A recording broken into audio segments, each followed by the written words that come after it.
읽는 즐거움, Read Joy입니다. 엄마에게 들려주는 성경.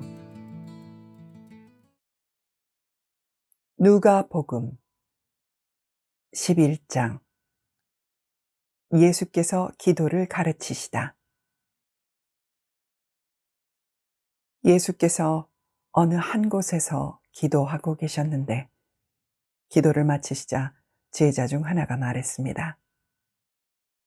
주여, 요한이 자기 제자들에게 기도하는 것을 가르쳐 준 것처럼 주께서도 저희에게 가르쳐 주십시오. 예수께서 제자들에게 말씀하셨습니다. 너희는 이렇게 기도하라. 아버지여, 주의 이름이 거룩히 여김을 받으시며 주의 나라가 임하게 하소서. 날마다 우리에게 필요한 양식을 내려주시고 우리가 우리에게 빚진 모든 사람을 용서한 것 같이 우리 죄도 용서해 주소서. 그리고 우리를 시험에 들지 않게 하소서. 그러고 나서 예수께서 말씀하셨습니다. 너희 중 누가 친구가 있는데 한밤중에 그가 찾아와 친구여, 내게 빵 3덩이만 빌려주게. 내 친구가 여행길에 나를 만나러 왔는데 내놓을 게 없어서 그렇다네. 라고 할 때 그 사람이 안에서 귀찮게 하지 말게. 문은 다 잠겼고 나는 아이들과 함께 벌써 잠자리에 들었네. 내가 지금 일어나서 뭘 줄 수가 없네 라고 거절할 수 있겠느냐. 내가 너희에게 말한다. 친구라는 이유만으로는 그가 일어나 빵을 갖다 주지 않을지라도 끈질기게 졸라대는 것 때문에는 일어나 필요한 만큼 줄 것이다. 그러므로 내가 너희에게 말한다. 구하라. 그러면 너희에게 주실 것이다. 찾으라. 그리하면 너희가 찾을 것이다. 문을 두드리라. 그러면 너희에게 열릴 것이다. 누구든지 구하는 사람마다 받을 것이요. 찾는 사람마다 찾을 것이요. 두드리는 사람에게 문이 열릴 것이다. 너희 가운데 어떤 아버지가 아들이 생선을 달라는데 뱀을 줄 사람이 있겠느냐? 또 자녀가 달걀을 달라는데 전갈을 줄 아버지가 있겠느냐? 너희가 악할지라도 너희 자녀에게 좋은 것을 줄 줄 알거든. 하물며 하늘에 계신 너희 아버지께서 구하는 사람에게 성령을 주시지 않겠느냐? 예수와 바알세불. 예수께서 말 못하는 귀신을 쫓아내고 계셨습니다. 그 귀신이 나오자 말 못하던 사람이 말하게 됐고 사람들은 놀랐습니다. 그러나 그중 어떤 사람이 말했습니다. 예수는 귀신의 왕 바알세불의 힘을 빌려 귀신을 쫓아내는 것이다. 또 어떤 사람들은 예수를 시험할 속셈으로 하늘의 표적을 보이라고 요구하기도 했습니다. 그러나 예수께서는 그들의 생각을 알고 말씀하셨습니다. 어떤 나라든지 서로 갈라져 싸우면 망하게 되고 가정도 서로 갈라져 싸우면 무너진다. 사탄도 역시 서로 갈라져 싸우면 사탄의 나라가 어떻게 설 수 있겠느냐. 너희는 내가 바알세불의 힘을 빌려 귀신을 내쫓는다고 하니 내가 바알세불의 힘을 빌려 귀신들을 내쫓는다면 너희 아들들은 누구의 힘을 빌려 귀신들을 쫓아내느냐. 그러므로 그들이야말로 너희의 재판관이 될 것이다.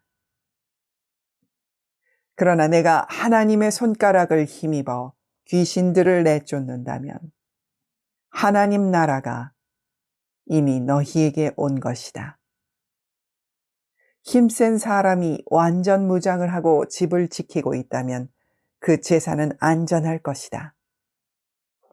그러나 힘이 더 센 사람이 공격해 그를 이기면 그가 의지하는 무장을 모두 해제시키고 자기가 노력한 것을 나눠줄 것이다. 나와 함께하지 않는 사람은 나를 반대하는 사람이고 나와 함께 모으지 않는 사람은 흩어버리는 사람이다. 한 더러운 영이 어떤 사람에게서 나와 쉴 곳을 찾으려고 물 없는 곳을 돌아다니다가 끝내 찾지 못하고 내가 전에 나왔던 집으로 다시 돌아가야겠다고 말했다. 그런데 그곳에 이르러 보니 집이 깨끗하게 청소돼 있고 말끔히 정돈돼 있었다. 그래서 더러운 영은 나가서 자기보다 더 사악한 다른 영들을 7이나 데리고 와 그곳에 들어가 산다. 그러면 그 사람의 마지막 상황은 처음보다 훨씬 더 나빠진다. 예수께서 이런 말씀을 하고 계실 때 사람들 사이에서 한 여인이 소리쳤습니다.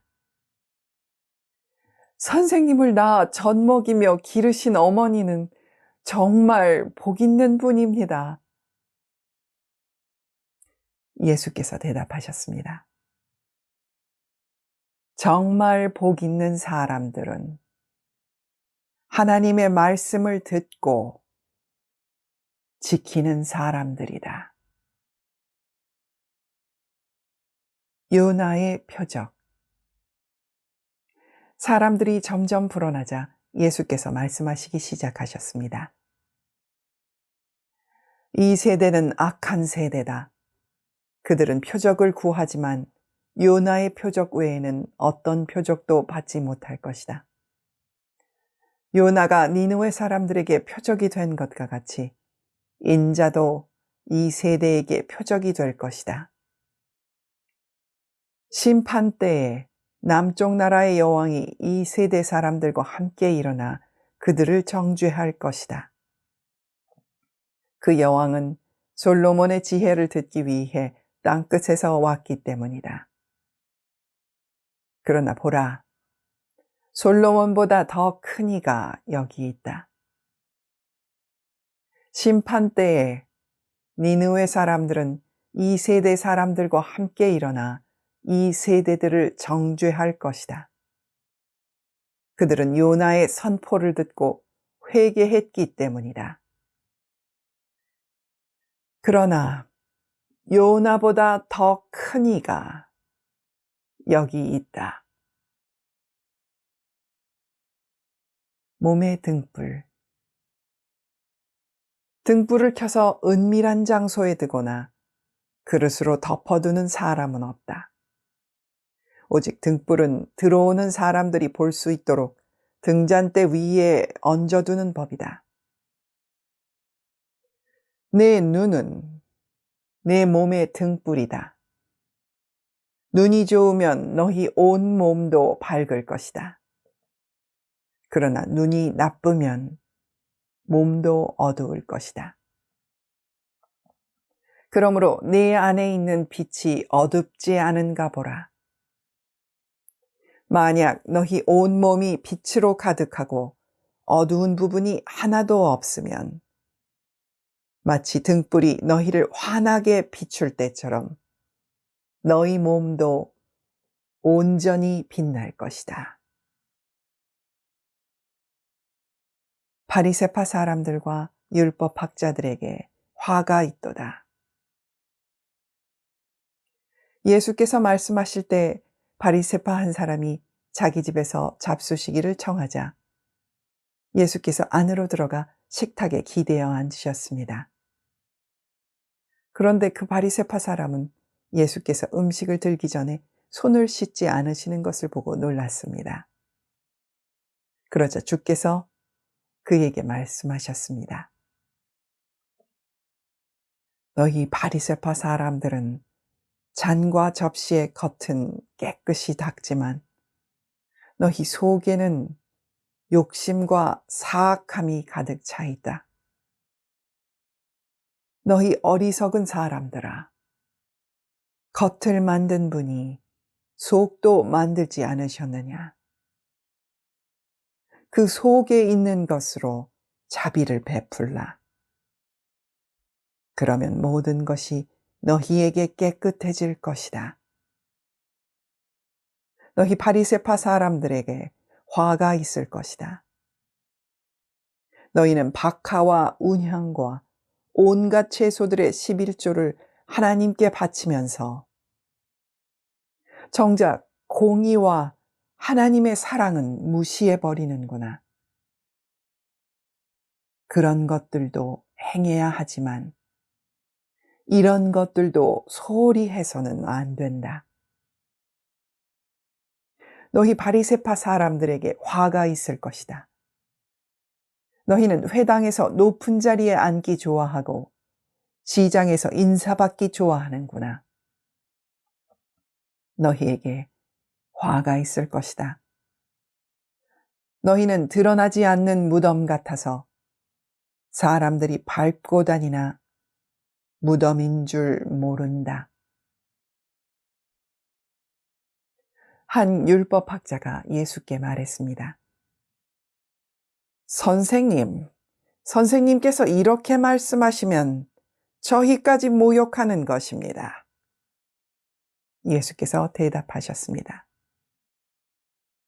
너희 율법학자들에게도 화가 있을 것이다. 너희는 백성들에게 지기 힘든 어려운 짐을 지우면서 너희 자신은 손가락 하나도 까딱하려 하지 않는구나.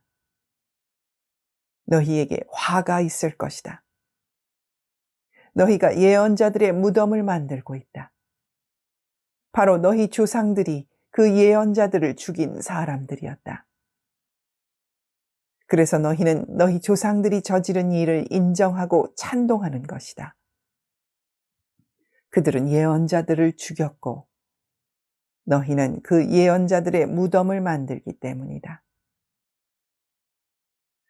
그러므로 하나님의 지혜도 말씀하셨다. 내가 그들에게 예언자들과 사도들을 보낼 것이다. 사람들이 그들 중 일부는 죽이고 일부는 핍박할 것이다.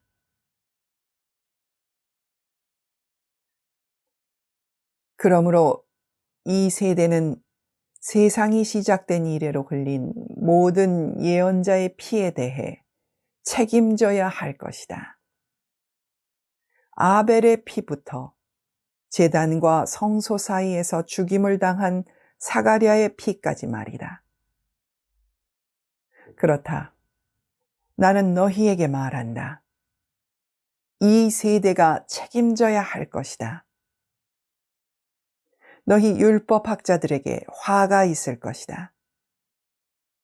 너희는 지식의 열쇠를 가로채 너희 자신들도 들어가려고 하지 않고 들어가려고 하는 다른 사람들도 막았다.